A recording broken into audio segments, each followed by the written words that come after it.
Well, hey guys, welcome to Bowhunting Soul. So, in my hands, I have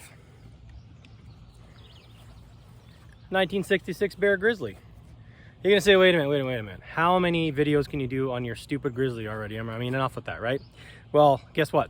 This is another one. This is a twin to the other Grizzly episode, or the episode, whatever you want to call it, video I did on my other 1966. Now, that one you can go, I'll link it in here somewhere. That one you can go take a look at it. That was it's a 40-pound bow that I got off of RMS Gear, actually, I think. No, I'm sorry, that's from the Footed Shaft I bought it. So shout out to those guys. And that has become, like, for some reason, like my kind of fuzzy bunny slippers kind of bow. I feel really comfortable shooting it. I love shooting it. I love it, the way the grip is in my hand. And I did some grip modifications to that one. You've kind of seen it. The grip kind of area is kind of yucky. You know, I use some of that the quick weld, the GB weld, quick weld kind of thing, or quick wood, I'm sorry. But I love that bow so much. Now, don't get me wrong, I love my other stuff. I love my Java Man. I love that Elkhart. It's an amazing bow, but I still have an affinity for some of these older bows. And I love that 66 Grizzly so much that I thought, man, I kind of want to pick up another one in that era, 65, 66, 67, something like that. And the 65, like, let's say the zebra wood ones are really nice, but they're pretty expensive, and I just couldn't find one. But I found a fantastic deal on eBay, no less, on this one.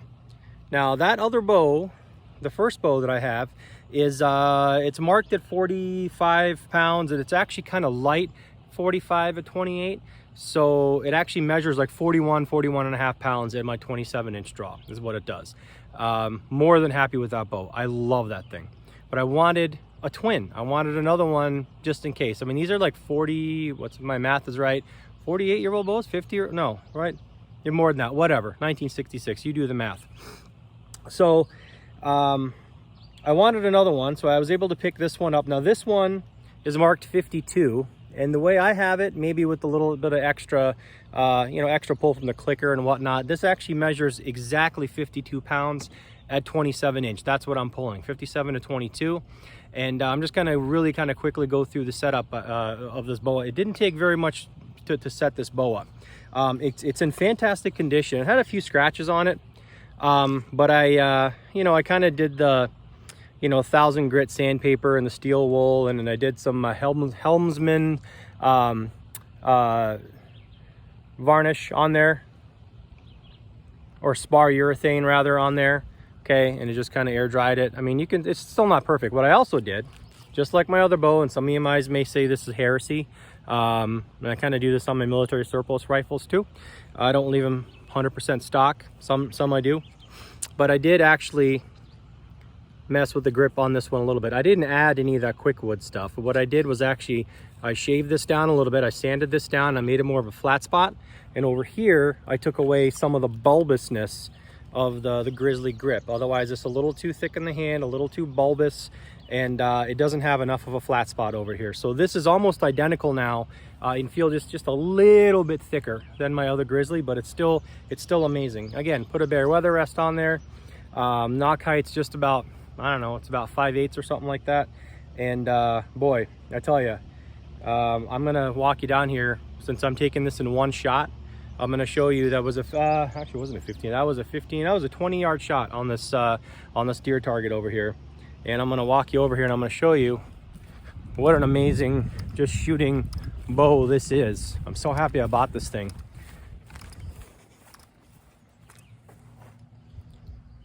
See that right there? Okay, and I'm not saying that in a braggy kind of way. I make worse shots, absolutely, definitely, but this thing tuned out amazingly well. This is a gold tip 500 spine. It's just about 30 inches long, 100 grain brass, 145 grain tip, and I'm actually going to take some shots with 145 grain Zwickey Escalites as well. I'm going to tune them in today, and I'll probably make it part of this video, because that's probably what I'm going to hunt with. Now, the Escalites you're going to see today are kind of beat up and sharpened and resharpened and whatever, but I got brand new ones that I honed up last night. They're razor sharp, so that's what it's going to be. So anyway, I guess the point of this video is just to show that how happy I am, really, that with just a little bit of modification on the grip over here, I can make a bow fit absolutely perfect. My other fuzzy bunny slipper to match my first fuzzy bunny slipper, 52 pounds, and this arrow is, I haven't chronographed this one yet, but it's 500 as it sits right now with the tip on there. It's a 520 grain arrow, so it's like exactly 10 grains per pound. Now I know in other videos you've heard me say, well, you know, I don't really believe in 10 grains per pound. That's not what I said. What I'm saying is I don't necessarily have to be 10 grains per pound. What I want to see is I want to see the arrow flight. And if I like the flight of the arrow and the path, no matter what the grains per pound is, that's what I'm going to go with. So this one happened to be 10 grains per pound. On the Elkhart video I was showing you, it's like 13.5 grains per pound. It doesn't matter. It all depends on what looks good for you, flight wise, path of the arrow, that kind of thing. So anyway, there are some really good deals to be had out there. You just got to really do your work. You know, there's no limb twist on these. Well, you can't ever tell on a video like that, but there's no limb twist on it by any means. There's no cracking, there's no real crazing or anything like that, which are like the vertical crack lines on the finish. You know, I ended up getting this for just a couple $100, I think, you know. And it's just going to be an amazing bow. So I'm just going to walk around today. I'm going to tune in my broadheads. I'm going to do the walking course here, just shoot some targets and just have fun with this. I'm really happy I got this tuned. It tuned in very, very quickly. But you know, just to show you, you know, you can also, I did a video on the Kainokai Amazon bow to get into traditional archery very, very cheap. But if you are more of a, man, I don't want to buy all that stuff from China kind of guy or girl, then you can definitely find some really great deals on used bows. Good old-fashioned bear archery back when, well, I don't want to get into it. I think there's a lot of people that complain about bear archery's quality control nowadays and finish, and rightfully so. There's a lot of problems, a lot of issues on forums, Facebook groups. People aren't really happy with that. But you know, this bow, built almost 50 some years ago, is still doing the job very, very well, and I'm really glad I got it. So anyway, this will be kind of twinsies with that other one, you know. And if you're not familiar with them, again, you know, the 66 was a Babinga 60, it's a 58-inch bow, 58-inch AMO, you know. Some people say they stack, you know, but I don't really pull past 27 inches, so I don't really care. So anyway, I think the next one I'm going to do is I'll be shooting the broadheads, and I'll just show you that broadhead flight, you know, after I get them tuned in. I haven't really shot them with broadheads yet. After that, we'll just take some shots around the course. So, all right, follow along.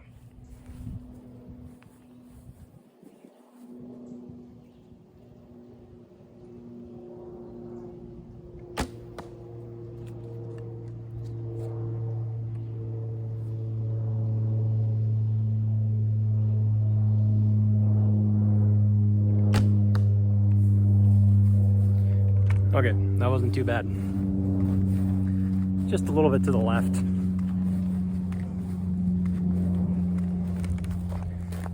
So the first one was this one. That was where I was aiming. I was not aiming in the center. I was kind of aiming off to this little patch here. And then this one is just a little bit high and left. So you have to take my word for it that that's really what I was trying to do. I mean, I'm usually pretty honest about my misses, so take my word.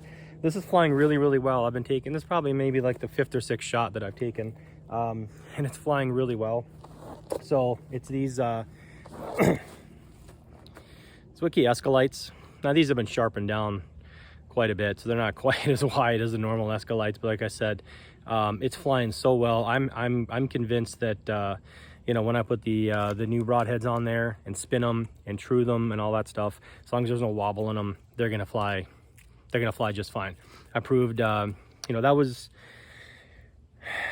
I had a 17-yard shot, I'm gonna say, you know, but I did take them out, you know, out to 20. They're flying just like my, not just, but I mean, they're flying as well as I can shoot with my field points. So it's to me, it's great. I love it. I'm really jazzed about it. I want to take it into the field. I got so many bows now, not so many, but I got a few bows now that I actually want to take into the field.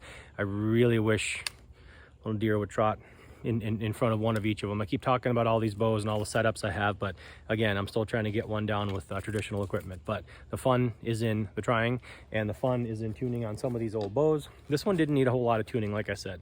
It just needed some grip modification. And by the way, I know you can see the discoloration here.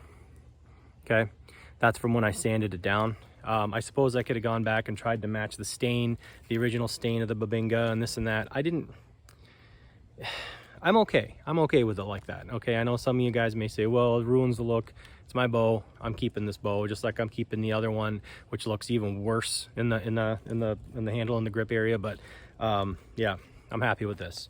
52 pounds, pulls really smooth for me. You guys know I really haven't been shooting, you know, quote unquote heavy. I know nowadays, you know, 50 is considered heavy, but I don't really have a problem shooting it. I was just more comfortable with the bows I had at the time. That, you know, that's what kind of flew best for me at my draw length and that kind of stuff. So now 52, 27, you know, give or take. It's actually just a touch over 52, but I'm just super happy with it. You know, 520 grain arrow, plenty of zip. So yeah, anyway, that's it. I'm gonna stop talking. People are kind of looking at me like, what are you doing? There's other people at the range here, so kind of doing their park stuff. So anyway, I'm gonna go and shoot some more field points at some targets. Big old boar hog, as they say.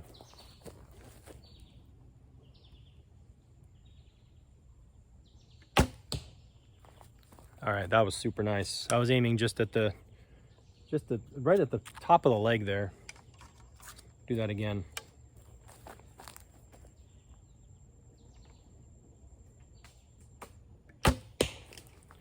Yeah, those two are almost like side by side. Man, oops, sorry, I'm banging you into stuff here. You're probably tired of watching these same, holy acorns. Look at this, I wish we could hunt here. Acorns are dropping like crazy. There was a squirrel going nuts back there. In that oak tree in the last little clip I did. So anyway, here's aiming right there, so you know, 2-inch maybe, something like that. That was, yeah, 15 to the post, so I was a yard or so bad, about 16 or so yards. But yeah, actually you can hunt in parks like this. They have like an urban bow hunter kind of program, like a lot of cities do. You got to sign up for it, take a proficiency test, that kind of thing. And this is the first year that I was going to actually be able to be home because I'm not traveling anymore for work. And they closed off the program. Not that they closed the program, but there was so much influx of interest in people from last year, especially with COVID coming into hunting and bow hunting and that kind of stuff, that they shut off all new applicants for at least for this year. So that's my luck, you know. After 20 years of traveling, I'm like, hey, cool, maybe I can apply for some of these urban bow hunts and hunt just prime places like this. Not gonna happen. Oh well, another pesky bear down there. I thought I killed it with the elk cart. Man, it must have been one tough bear not to kill it again.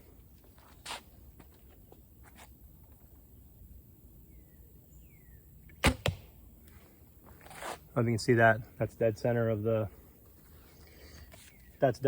circles there. Middle of the middle, as they say with bears. I don't know. I've never really shot bears, so I'm not telling you that's where you need to shoot. And that's just what I always hear. And then some people say no. Who knows?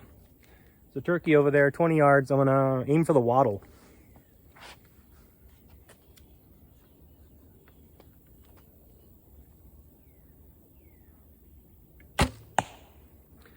Just a touch high, like an inch or about an inch and a half high. I'm gonna do that again, and I'll take you down there.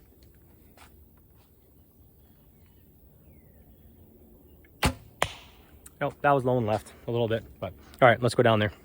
I'm gonna shut you up, but I promise I won't move the arrows. All right, so this was the bear, right? Good shot there. Fire point sky high. Sorry, I'm trying to hold on to the bow and a tripod and everything else. So here's that turkey. Here's that first one. I was actually aiming just right here on that one, so it's a little high. This one didn't do so well. You know, it happens. So, all right, I'm gonna reset up. All right, there's another bear over there. Now that thing is huge, so I better take a shot in self-defense here.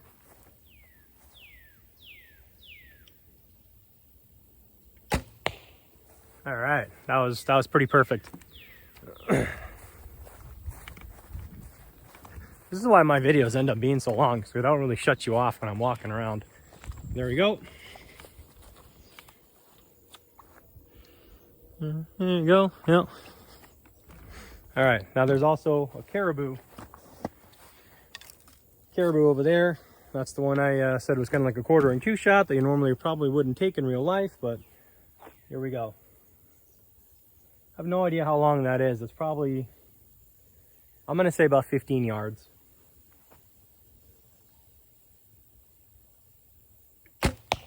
Woo, that went way left. I got him in a neck shot. Hope his jugular bleeds. That was terrible.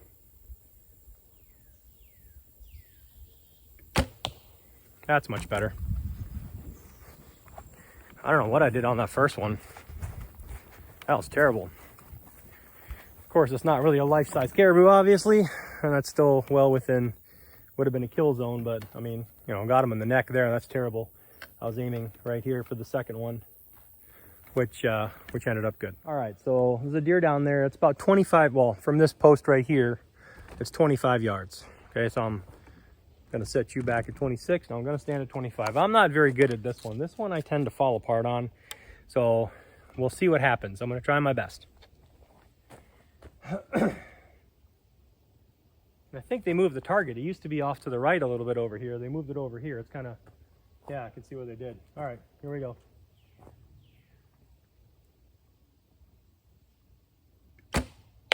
Woo! That sailed clear over its back. Again, I haven't shot this one longer distance, so I really don't know the drop past 20.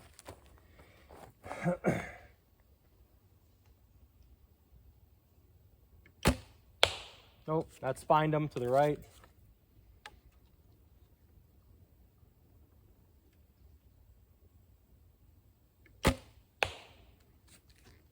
That might have been a low brisket. This isn't looking too good.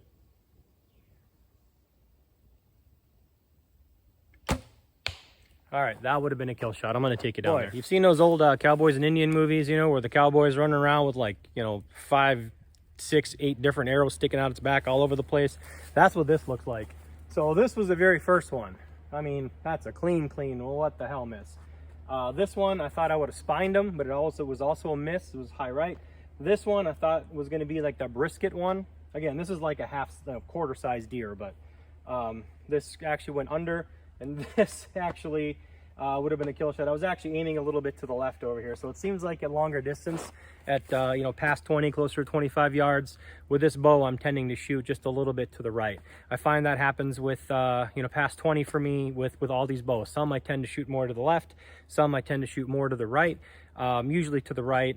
You know, that's just a long range for me is 25 practice thing. So obviously, you know, for those of you who say, hey, you shoot really good, thank you, I appreciate it, but that's 20 and under. When I get past that, for some reason it's that mental barrier. When I get past that, I start to fall apart. Even when I really try to concentrate, that's what happens. So hey, I'm gonna keep trying. All right, another couple targets here. This one over here is 15, the one over there is 25. I'm gonna take these kneeling down over here.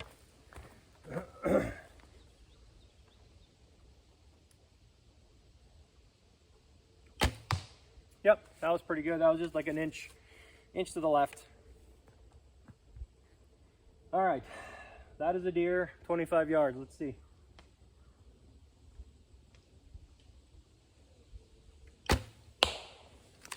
To the right. I know, you're shocked. I'm gonna try and aim off to the left a little bit, try to compensate.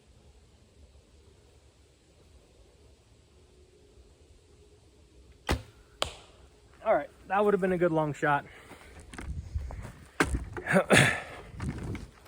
Glad you're not a real person, because I'm just whacking you into all these trees and limbs and stuff. You'd be bruised up. Okay, so here you go. Here's a little to the left, but not too bad. Then, yeah, so that first one was, oof, it might have clipped his ding dong. I don't know. Not too happy that one, but that one was pretty good. I was compensating a little bit shooting to the left because I tend to drift right. All right, another shot. Boy, guys, I'm sweating. It's like in the 90s. Yeah, my favorite quote-unquote time of weather. And by the way, if you're wondering why I have this rug rest on here as well as an elevated, I just think it looks nicer than instead of the bare, you know, just the bare bones wood down there. I mean, some people say, well, if it falls off this, you know, it's not going to get clang. Some people put stuff up here. It's purely aesthetic, guys, for me. So here we go. Can you see the target? Here you go, kind of. All right, I'm gonna aim at a spot here and I'm gonna tell you honestly if I hit it or not.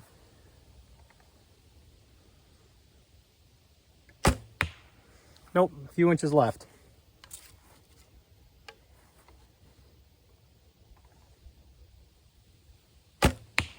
All right, so that one was perfect there. Notice I also didn't quite get to my clicker that time. So the way the shadows worked from where I was standing, this is exactly where I was aiming. Actually, this was right here where I was aiming. This is where that first one ended up. I did something stupid with my grip there. I know what I did, and I let the shot go anyway, which was stupid. Shouldn't be doing that, but so all right. Here's that coyote again, that weird coyote. I'm gonna take one shooting down through the brush here. Kind of squatted down. I think it's a coyote. Again, I couldn't remember if it was a coyote or a bear.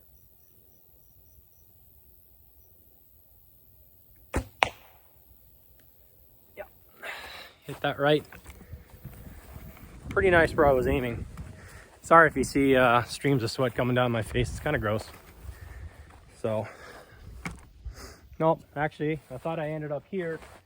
I wasn't shooting for here. I was actually shooting right in there. Again, I shot just a little bit to the left. That's okay. It's hot. I'm getting tired. All right, one last one. All right, last couple targets here. The bedded deer and the caribou. I'm gonna shoot the caribou first.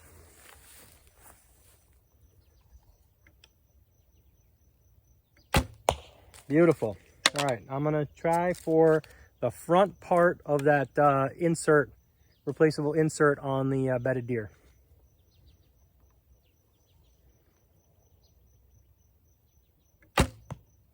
Just a touch left. I mean, ever so slightly. I'll do one more at the caribou.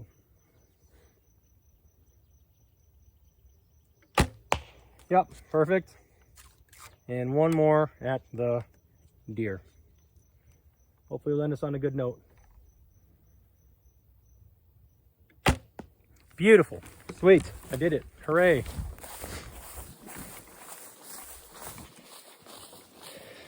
All right.